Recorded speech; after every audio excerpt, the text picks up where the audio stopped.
I still hear it. The thin, broken cry of my son in the storm. That sound carved into me like glass. He was soaked, shivering, tiny fists reaching for warmth. And behind him, in the doorway of my mother's house, my own mother stood still, arms crossed, eyes hard. "I don't raise bastards," she said, flat as stone. My sister laughed behind her.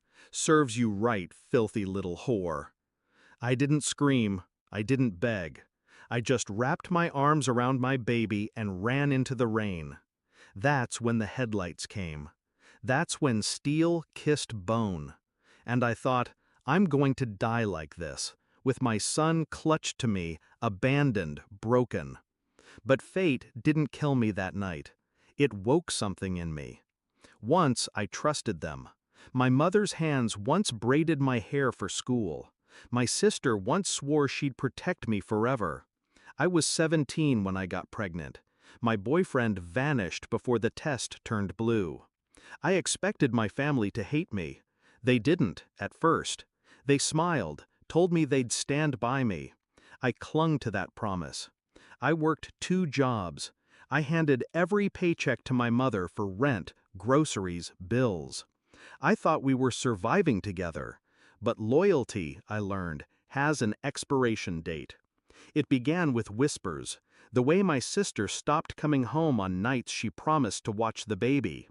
The way my mother muttered about wasted years when she thought I couldn't hear.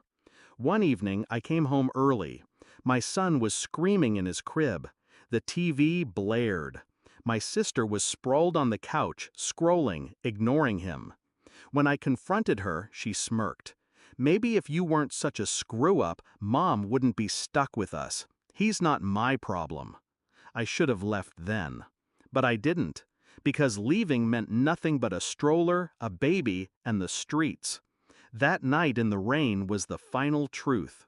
They didn't just stop loving me, they wanted me gone. Throwing my son out into the storm wasn't neglect, it was exile. When I woke in the hospital, body splintered, my son safe but coughing in a crib beside me. My mother never came. My sister never called. The nurse shook her head. "They told us, you were on your own now." And that's when grief hardened into something sharper. Not rage, not sorrow, a plan. Revenge is patient. I played the obedient daughter one last time. I signed over nothing. I kept my distance, quiet, watchful, and I started building. I reached out to social workers, to charities, to lawyers. Every night while my baby slept against my chest, I researched. I found what I needed, the truth. My mother had been pocketing the welfare checks issued under my name. She was using my ID to claim food stamps, housing credits, while making me pay her rent in cash. And my sister? She'd been posting online about raising my child, spinning herself as a saint. Donations poured into her account, thousands, money meant for my baby. They didn't just betray me, they profited from me, from him. I didn't scream, I didn't confront, I documented. Screenshots, bank statements, witnesses. Every lie, every theft, sealed in files under my name. 6 months later, my mother threw a birthday party for herself. Flashy, rented hall, all her church friends invited. My sister live-streamed it, showing off her perfect family. They didn't know I was watching from across the street, baby in my arms, a folder in my bag. I waited until the speeches, until my mother raised her glass and said, "Family means everything." That's when I walked in. Quiet, calm, every eye turned. My sister's face dropped first. My mother's smile froze. I didn't raise my voice. I didn't cry. I laid the folder on the cake table.